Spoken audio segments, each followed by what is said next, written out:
There's a place with a whole bunch of hot tech startups that we'll talk about the whole time. There's Kickstarter, there's Code Academy, there's MakerBot and Chartbeat and Guilt Group and Foursquare and Birchbox and Tumblr and Buzzfeed and Thrillist.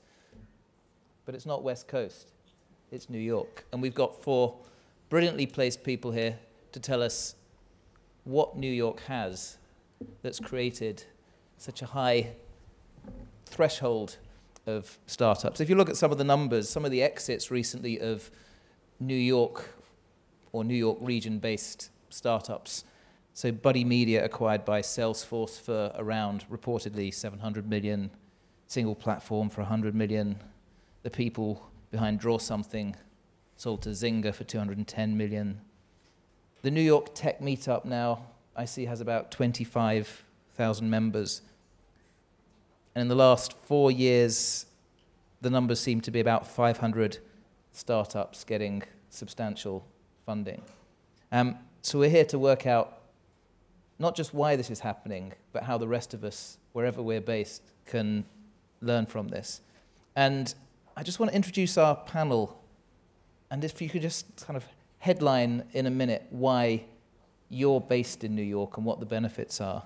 So starting at that end of the table, David Karp, the founder and CEO of Tumblr, also a man you'll recognize for his modeling in Uniqlo and elsewhere. But David, you've built Tumblr into a huge community, 20 billion monthly impressions, I think, 80 million blogs. What's New York done to make Tumblr so strong? So, I mean, I grew up in New York City, so I really could not imagine doing this anywhere else in the world. I did live overseas for a bit, in Tokyo for a year. When I turned 18, hoping to get into technology, that was a city that had much more in tech to offer to me than even California did. I saw such a technologically advanced city there, and I wanted to be a part of it. But ultimately, I was so relieved to come back to New York and be in a community that, one, was so entrepreneurial, had so much drive, but also had so much creative energy. And this is back when I was already noodling on what would eventually become, the very, very beginnings of Tumblr. And it was so steeped in this creative community, this creative drive that I had, and these creative tools that we wanted to build. And that was something that, there are certainly creative people in San Francisco, certainly creative people in Japan and Tokyo today. There is no creative hub in the world quite like New York City. It's got a diversity that an intense kind of creative industry like Los Angeles doesn't have, and it's got this kind of magnetism, this flame that attracts all the moths. Anybody that cares about art, anybody that wants to make art, unlike any place in the world, it was something that was just such a draw for me. Next to you is Ben Lerer, co-founder and CEO of Thrillist, but Thrillist is now Thrillist Media Group. So what started out as a daily email, I think there's about 5 million daily subscribers at the moment? Yeah, to about 3 million at Thrillist now. Okay. And more at the... So you recently raised about $13 million, and the valuation quoted in the media was about 150 million. And revenue figures I saw for last year that were released was about 40 million. But you're also linked with Lerer Ventures, the seed fund in which you and your father are involved, that's recently raised, I think, a total of 36 Our million third dollars. fund was, just Okay. a few weeks ago. Now you're Jonah's an investing investor, actually. You're investing in quite a lot of New York-based companies. You've had a great track record, GroupMe, Venmo. What do you see about the East Coast? Well, I also grew up in New York City, so I didn't have a choice. My parents wouldn't let me live anywhere else. But I think the thing that I've found about New York is that from a recruiting standpoint, people want to live in New York City. It doesn't really matter what you do. There's like David said, there's just a natural draw. No one considers themselves to be settling to live in New York. And so we've always found it a big selling point when we're going to try to attract talent really from anywhere in the country, or I guess anywhere in the world, although we generally do recruit within the US, that New York's a place that people want to be. And there's a nice link now with Jonah Peretti, the founder and CEO of Buzzfeed. Previously set up Huffington Post with father of your neighbor here. Yep. And there's closer connections, aren't there? What do you mean? We dated in high school for 2 or 3 weeks, but Jonah was actually at my apartment the night that we came up with the name Thrillist 8 years ago, and was my junior, well, I wouldn't say junior, but was my partner in Thrillist early, and my first investors made us buy Jonah out for almost nothing, so I have to pay for Jonah's dinner tonight. So if you are not one of the gazillions following Buzzfeed, you can get your news categorized in really useful categories: LOL, OMG, cute, fail, WTF. There's also serious stuff. There's politics and there's tech. But if you want to know stories like a very special corgi Halloween costume or 25 outrageous Hurricane Sandy conspiracy theories, that's the place to go. But it's a huge business. I think the last number I saw on the website was you've got 25 million uniques. Yeah, we're about 30 million uniques. Gone up. You've got to update your site. How much of that success is because of where you're located? I think that where you're located matters a lot. If you, to build a company, it's hard work, and you have to have intellectual passion for it, and you have to find other people who have the same kind of passion that you have to build something. And so for me, we're hiring journalists and reporters and creative people coming up with ideas, and that New York is a great place for that. For media, for advertising, for fashion, for commerce, there's all these industries in New York. And as technology becomes cheaper and easier to deploy, you're seeing people who are passionate about any of these fields that already are in New York building new tech companies in these verticals. And they can be around people that share their passion and build something really great. And I think if you are building a pure tech company, Silicon Valley is still the best place to do it. People there are total nerds focused on pure tech. And they don't have as much knowledge about other fields or other things, and that sometimes hurts them when they try to create some tech solution for something that requires some creativity or requires some knowledge of a field.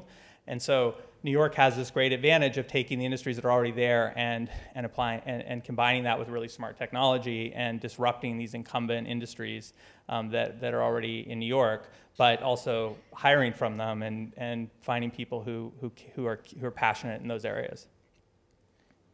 Katia Beauchamp is co-founder of Birchbox, and Birchbox is a success because the Samware brothers cloned it pretty quickly.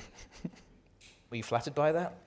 Yes, definitely. A little bit confused at first, but flattered, yes. And you are kind of a retailer. You've got a women's area, a men's area, but you're also a magazine. There's editorial there.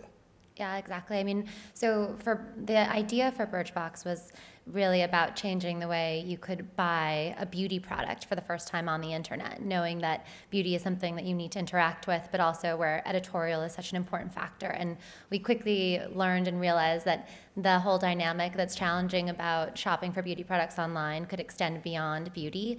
But the reason that we started in New York was because the industry of beauty was there, but also the media industry was there as well. So we were basically coming to where everybody else was.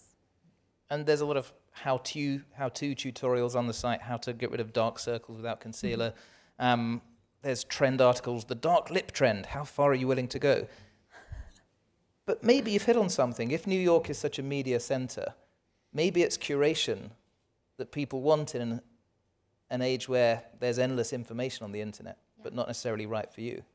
I mean, that's definitely our thesis. It's curation of everything. People are trying to figure out how to make sense of it all. So applying that idea of bringing media and commerce together is what we do. We're able to use a technical solution and bring it to industries that haven't used technical solutions before. So for customers, we can serve them up products that are highly relevant to them based on what they've told us and their behavior. And for brands, for the first time, we are able to tell them what a marketing dollar can result in terms of return on investment of sales, impressions, potential new customers. So using technology and applying it to existing industries and existing behaviors.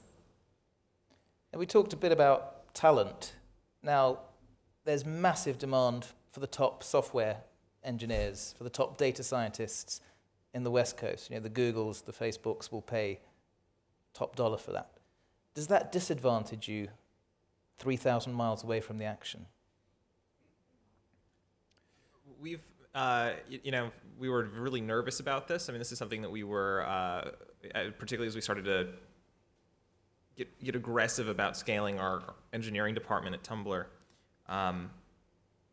Something that we thought was going to be a real kind of uphill climb to show up out there and convince these guys to like pick up their families, pick up their lives, and move out to the East Coast. In fact, we found it's something that we can really leverage. Where, at least at Tumblr, where you realize is going on out there is you've got all of these big networks that are on pretty much equal footing. You have Twitter and Facebook and Google and all these guys kind of pulling everybody in different directions with very similar looking offers, very similar looking offices in Palo Alto or San Francisco, very similar groups of people in a very similar community.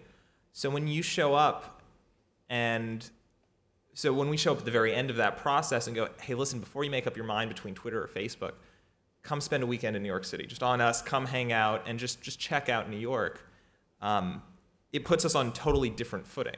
And we're fortunate to be, a big network on footing with those, the big networks on the West Coast. So, we're able to show them a career, an opportunity at Tumblr that's just as intriguing to them as the one over at Twitter, but in a much better city. And that, is something that none of these guys are competing with. And I mean, it's whether or not that's universally true, whether or not that really scales, it's managed to get us pretty far. It's gotten us a really high caliber of talent, and it's reflected in our team today, which are 50% reloads, and most of them are from California. How many people do you have? In engineering, probably 60. And half of them have relocated. Probably about a dozen of those are people that we're competing against Twitter and Facebook for on the West Coast. So again, I mean, the question is whether or not you can scale that into thousands, but it's continued to work for us as we're going out to the West Coast or talking to people coming out of school or coming out of gigs elsewhere that are, again, I mean, they're looking at a bunch of opportunities in California, and we're able to show them a similar opportunity in a better city. Again, it's, we've managed to leverage that and use that to our advantage more times than we've had people just say no to us because they would much rather be in the Valley. Are the rest of you finding a talent crunch, or can you get the quality that you want? I mean, I think that first you have to get over the stigma that we are, in some cases, applying technology to what otherwise may have been seen before as maybe a more superficial or lighthearted industries. So that's one of the hurdles, is showing that we have real engineers and real technical problems that require geniuses to come and tackle to really change and reshape, in our case, the way retail looks. But once you tell that story, I actually do not think it is hard, because engineers are, really driven to solve the hardest problems and to conquer what could be a game-changing move in the industry. And when you're showing signs of traction, people like to be a part of that. So the hardest thing is time. The hardest thing is taking engineers off of working every day and putting them out there to recruit. But typically when we can tell our story, when we can show people, how we're really making a change, it's rather easy to get them to be in New York or just to join from another company in New York. So Ben, I think you've got a couple of hundred people, presumably most of them doing editorial and marketing. For the most part, yeah. Our tech team's about 35 people right now. And yeah, it is not tiny. Is the lack of talent stopping you grow even faster, or have you got all you need? It was for a long time, actually. So I do think that sort of David's in a unique position with Tumblr and a brand that has a lot of the characteristics of the big West Coast networks, where I do think you'll have a slightly easier time bringing talent to New York explicitly to go and build a network. I know in the case of sort of all three of our companies, although I think Jonah has done a better job than I have of sort of defining Buzzfeed as a technology company from day one. We were a content company, and we sort of existed in spite of technology for a little while, and we had some sort of making up. We had to catch up, and so I think over the last 2 years, it was difficult to change our perception in the market and get people excited about joining us, because it wasn't super early stage, where if you're small, you can give someone a big chunk of equity and sort of sell them on the dream that they're coming in, to build this thing with you. When you have 150 people and you're trying to change the perception, it's difficult. And so we sort of were swimming against the tide, and I think over the last year, we've done a better job really by sort of putting our foot down and saying we're mobile first, specifically on the commerce piece with Jack Threads, and we've built a really great product there. And so Give us a bit of a history for people that don't know Thrillist. It started out as you get an email a day based on your city with recommendations, but what is the media group? Yeah, planning? so we started as purely a content company to build what we thought was sort of a better city guide targeted to guys, and launched in New York City, and then launched probably 3 to 5 U.S. markets a year for 4 years until we had a nice footprint of the biggest markets in the U.S. and a profitable business, and thought we had sort of figured out what we wanted to be when we grew up. And then Daily Candy, who was the business that we had modeled ourselves after, sold, and we saw sort of the Groupons and the living and the guilt groups and the flash sale businesses all emerge, and realized that the asset that we had, which was a big group of people that trusted us and took our recommendations to heart, could potentially be monetized beyond just advertising, but also through a transaction. And so we bought a small business called Jack Threads, which is a men's e-tailer selling clothing and accessories, and have since built on the back of that a pretty big niche commerce business reaching guys. And so the media group is, for us, it's a collection of brands. Right now, 2 brands, with a 3rd brand coming on soon that we're launching, which speaks to guys and sort of owns the purchasing funnel, where we make recommendations about products to buy, and then in some situations actually sell them. So really a lot of similarities to what Katia is building. With international ambitions as well? We're in London. Our London edition is good, but we haven't figured out how to make the business model scale internationally yet, and we have a lot of room to grow, we think, in the US right now. So our focus is primarily US based, mostly just because I'm really intimidated by the idea of going international. Jonah, you're a seasoned media startup entrepreneur. Where's the opportunity? Saying I'm old. You've done it a few times successfully. Where's the big opportunity for Buzzfeed? Do you want to move into retail? Do you want to move into events? Or is it simply advertiser funded, sponsorship funded? So what we noticed was that social was becoming the new starting point for news, for entertainment, for almost anything that people consume now. They use their Twitter stream, their Facebook stream as their starting point where they find stuff. And that if you make something that ordinary people want to share with other people, you can reach millions of people that way just through one person sharing with another person. And it used to be you needed to have a printing press or a cable channel or a broadcast pipe in order to reach millions of people. Now we reach 30 million people, mostly because people see content on our site and share it with other people. So I think there's an opportunity to build a big media company that's tech-enabled and socially native for a world where content spreads through sharing primarily. And that is for news, and we made big investments in news and hiring reporters. It's for the fun, entertaining content you mentioned, like 13 things to get you through a rough day, or video content. We just opened an LA office where we'll be doing video and reporting, and then also for branded content. So advertising the banner is about to die and is already cratering, and banners are going to be replaced with social advertising and content-based advertising.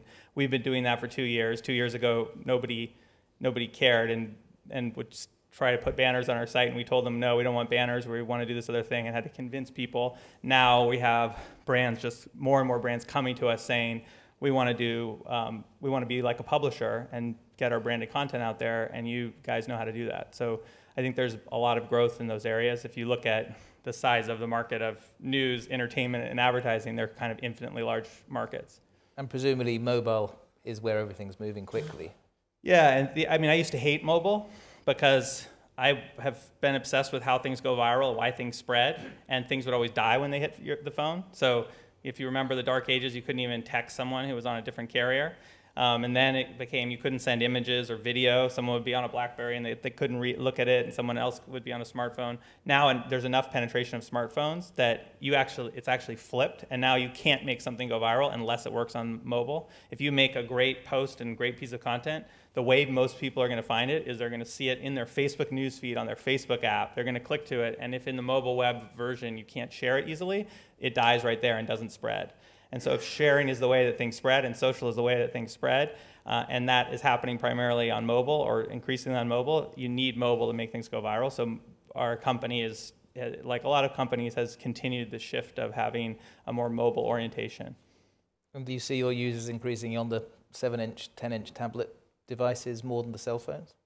You don't know. Like, you don't know where people are reading it. So it has to work on all devices. So you have someone who, what I call the bored at work network, all the bored office workers sharing content half the day instead of working. So there's millions of bored office workers connected to high-speed internet connections, and they have a big monitor, and a fast connection. They'll see a piece of content and they'll share it, but their friend who receives it might be bored in line instead of bored at work and looking at their mobile device, and they need to be able to find it on there, and then they share it, and it goes to someone who's bored at home, leaning back with their iPad. They need to be able to see it there. So you have to, I think you have to build native apps for different types of devices, but you have to make sure that the mobile web stuff works, because that's the thing that connects everything together and lets content spread. So what's the secret to getting things spread virally? I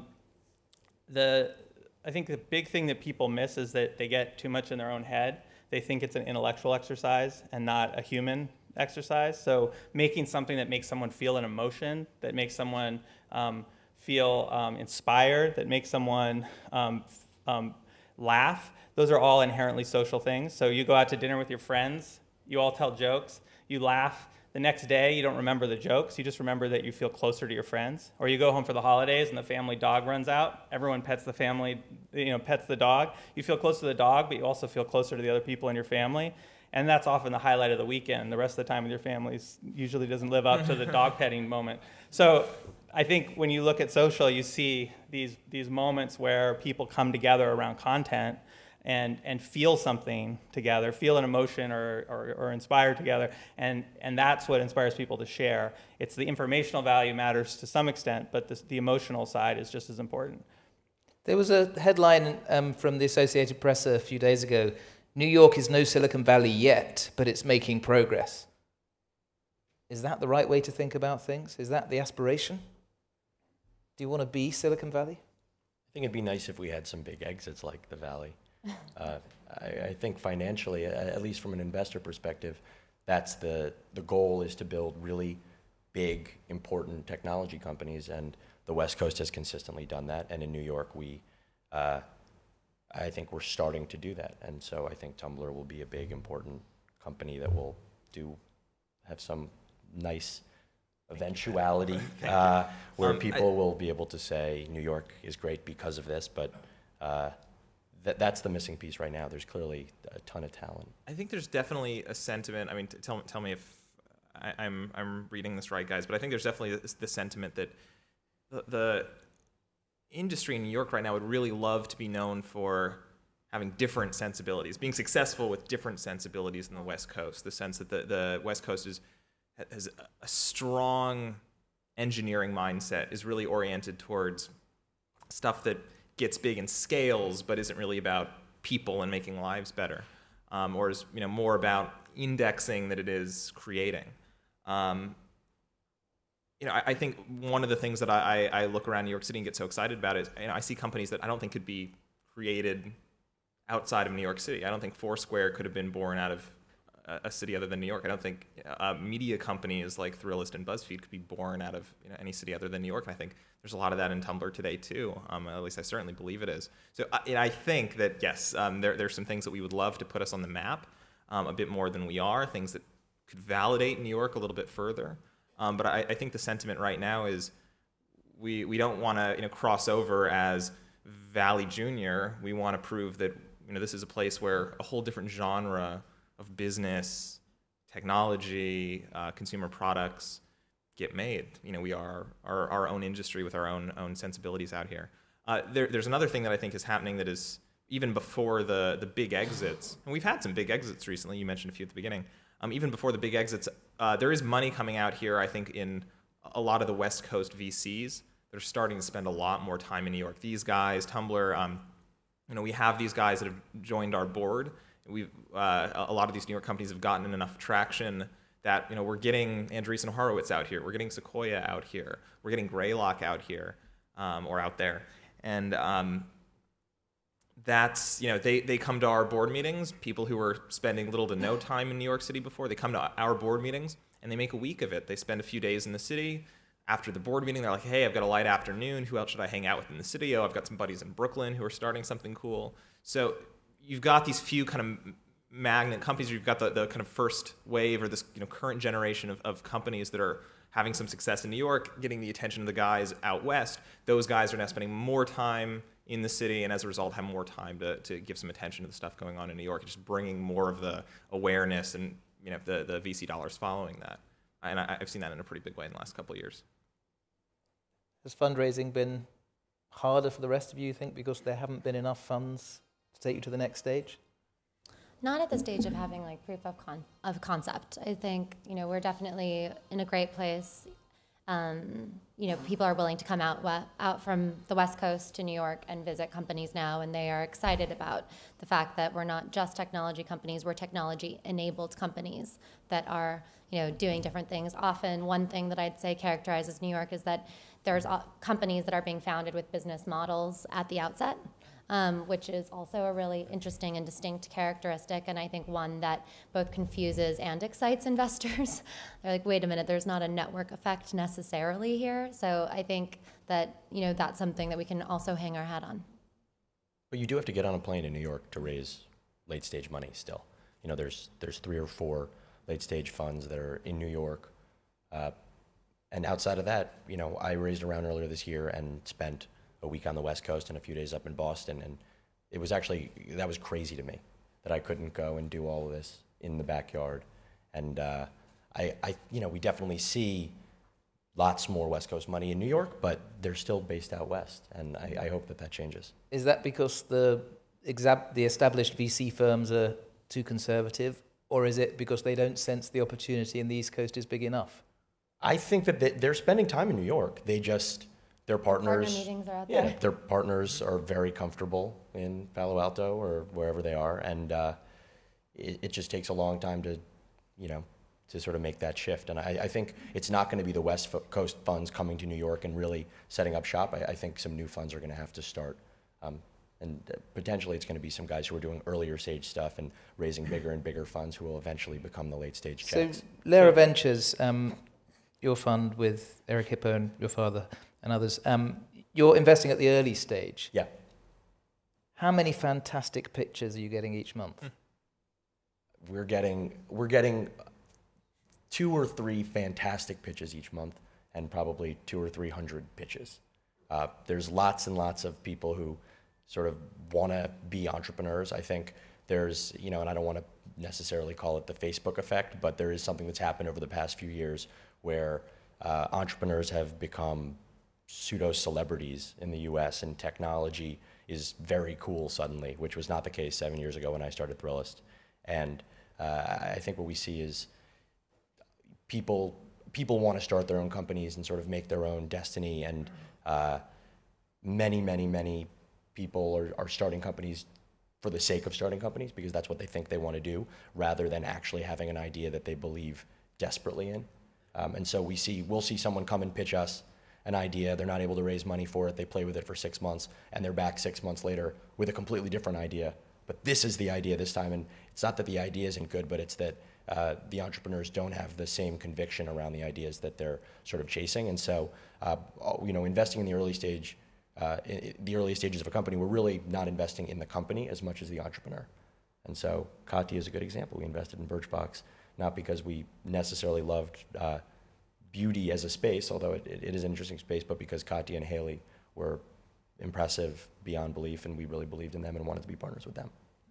You didn't even make us go to a partner meeting. So Katia, you and your co-founder came out of Harvard Business School, and you founded the company about 2 years ago? Yes. What's been the biggest challenge?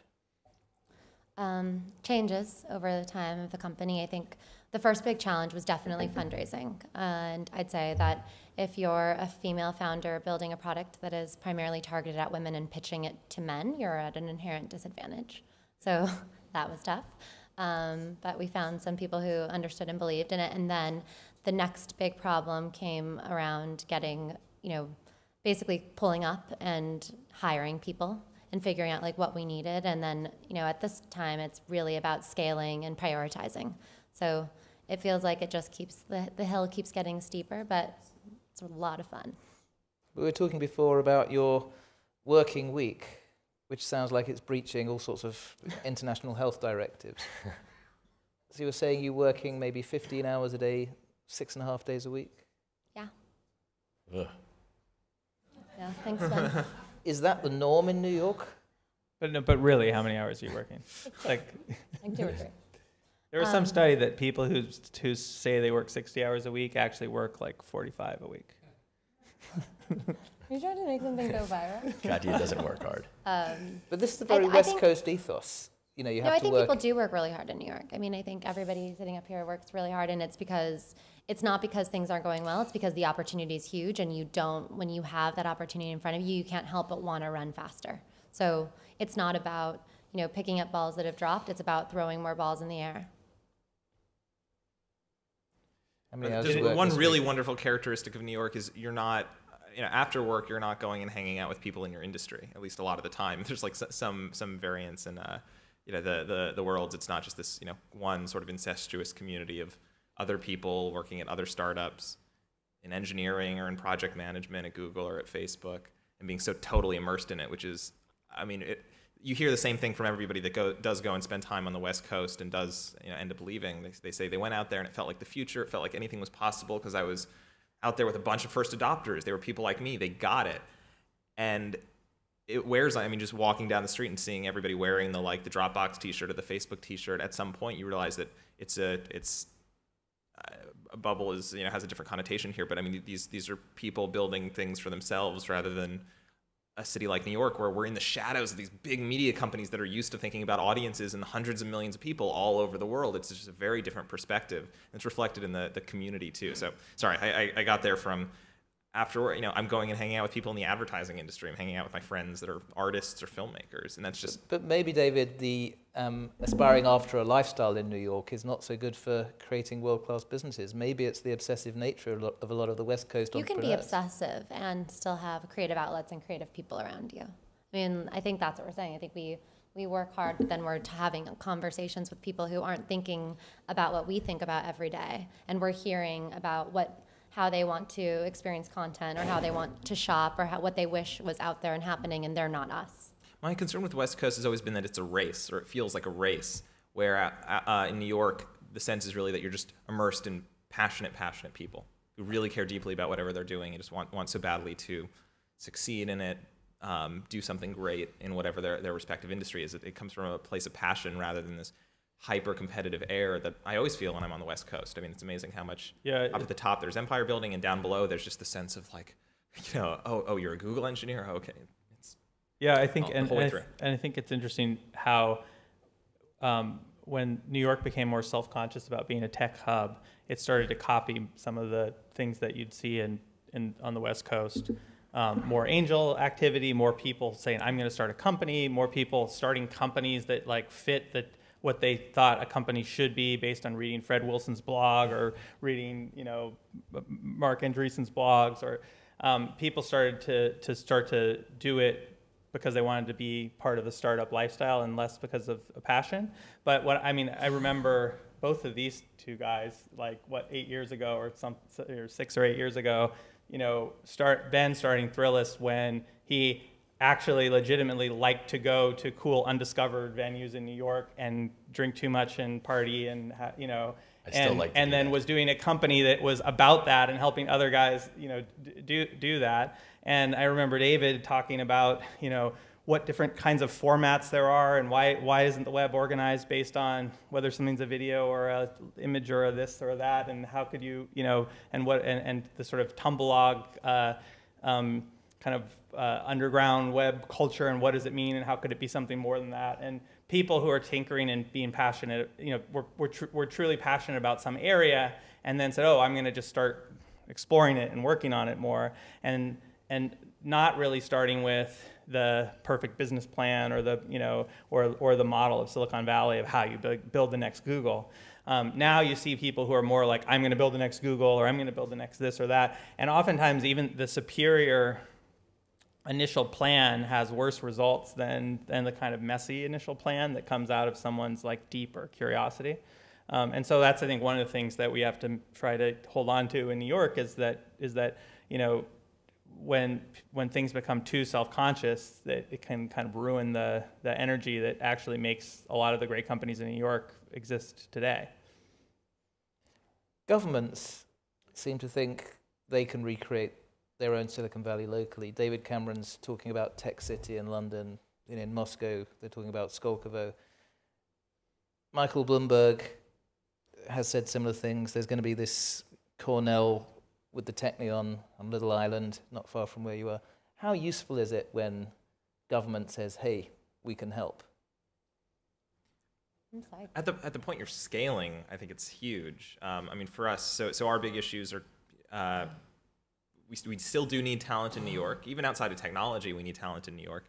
And there are great people all over the world that we want to work with, and we have major immigration issues getting them into the country. So, you know, mostly talent issues, and that's stuff that is, you know, one is a policy thing, one is, you know, opening a Cornell Technion campus in our, you know, literally like up the street from us. That'll pay off in a little while, but I mean, that's the kind of thing that would allow a Tumblr, will allow, you know, all of us to grow to big successful businesses primarily in New York City. So that is, you know, I think it's certainly important at the point that you're scaling stuff.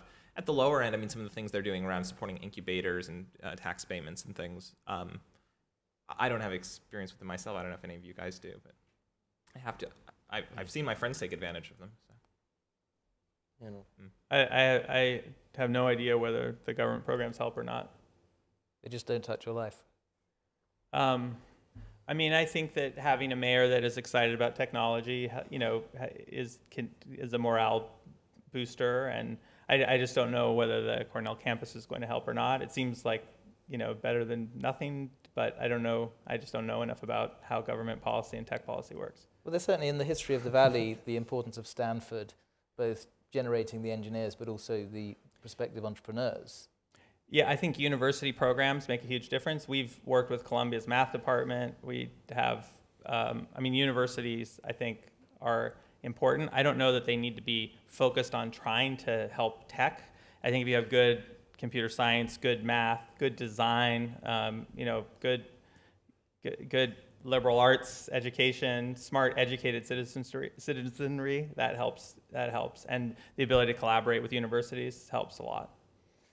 Let's throw this over to the floor now for some quick fire questions to the panel. So if you put your hand up, there should be a microphone roving around.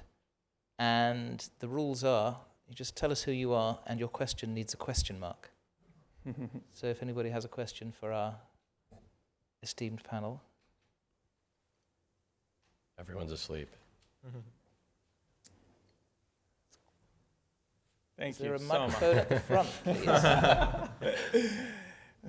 We flew all the way here, and if no one asked a question, we'd be so sad. So thank you. It's like, who are you all? I'm John Rassant from Publicis Live. David, I want to ask you a question, because a lot of the discussion was about New York versus Silicon Valley, but the real interesting kind of competition, I think, going out is going to be New York versus London, because they're very similar realities, you know, strong media industries, et cetera. How do you see that playing out in the next few years? London's on a roll. There's something, since we set up Wired 4 years ago, the big anxiety at the beginning was, well, why do you want a UK magazine when all the action's over in the States, mostly in the West Coast? And that's changed. And that's partly because there's now a good ecosystem of people who made some money initially out of the first .com boom, people who made money from Skype. They're now setting up funds and investing. But it's partly, London is now so international. We've got the EU talent. We've got people coming from Eastern Europe. We've also got people coming from Asia. And there's something about a cluster effect where you have a lot of people in a small space, particularly in the east of the city, that creates a new norm. Yes, we will take that risk. And I think the main cultural shift is it's not such a bad thing to try and screw up, to fail. as long as you're trying. We haven't yet had the major exits. Cambridge has had some, autonomy, becoming a $11 billion company, but it had to move to the States first. We have a few companies in London that are being valued in the billions, but it's hard to do an IPO here. So I think you have the advantage of more liquidity, easier to do a stock market IPO.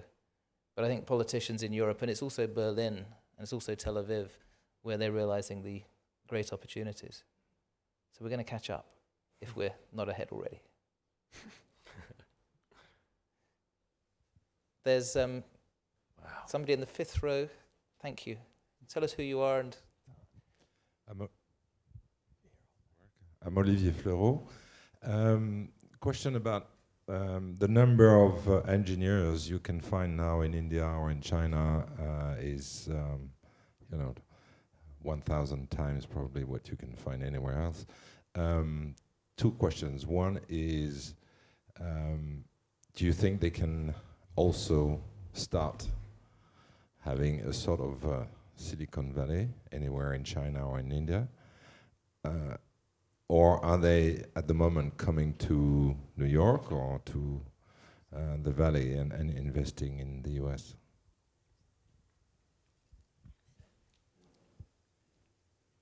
Me? Go ahead, David. You're the only one who will take questions that none of us have any idea what the answer is. It's a pretty irresponsible of me. David Karp, thoughts on India and China? Exactly. So I don't know. My sense of China right now is just that they are the consumer web stuff is it's lagging a few years behind the U.S. right now. So and this was true of Japan. This was true of Japan in a pretty profound way because they were they were primarily using the mobile internet. So when you looked at the web in Japan, it looked like 1999, and this was back in 2007, 2008. It's in sort of caught up because now there's a real proliferation of smartphones in Japan. My sense is there's something sort of similar happening in China right now, where the consumer internet wasn't nearly as widely available even just 5 years ago. So as that's catching up, and these entrepreneurs are starting to show up. I mean, there's been this emergence of some very successful and capable entrepreneurs in China. What they're starting to do, what I've seen anyway, a lot of what they're starting to do is replicate a lot of the stuff that was working elsewhere in the world that they don't have out there yet. So building the Baidus, rather than. That's the. Sorry, this is why I shouldn't take questions that are well outside my area of expertise. But that's my perception of it right now. Is they've got a lot of these consumer web platforms that they just don't have equivalents to over there, and the language barrier and the latency and the Great Firewall are all real imposing factors. So they're rebuilding a lot of these U.S. networks natively, not necessarily U.S. networks, but these FAR networks natively. So that's a lot of my sense of the startup internet stuff going on in China right now. There's no Tumblr in China, though, is there? So one of the main, I forget his name, but there's one of the main. He's not quite the level of the Samwer brothers, but there's a guy out there who's had a few of his own successes and is now cloning a lot of the US things. So there's diandian.com, which is the Chinese clone of Tumblr. It came about 3 years after Tumblr, and that's more of the stuff that I'm hearing coming out of China today are people who are taking the things that are working elsewhere and bringing them to China. I mean, that's not so unusual. It's something we've seen. I think we've seen inspiration taken and run within the U.S. as well. Let me bring this back to New York and the opportunities you see there. So as we close, I just want you each to take this imaginary $50 million of your own cash to invest in, if not individual companies, in trends you're seeing in New York. And you're not allowed to name your own company or others you're already investing in. But we're going to make you put your money where your mouth is. So start with you, David. Where would you put this $50 million in New York now?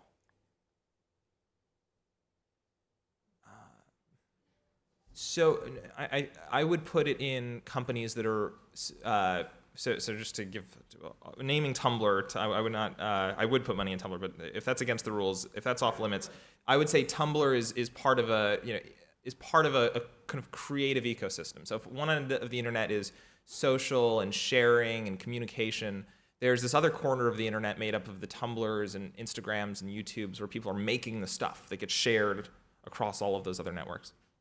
That ecosystem is, I think, at kind of phase one right now, which is distribution.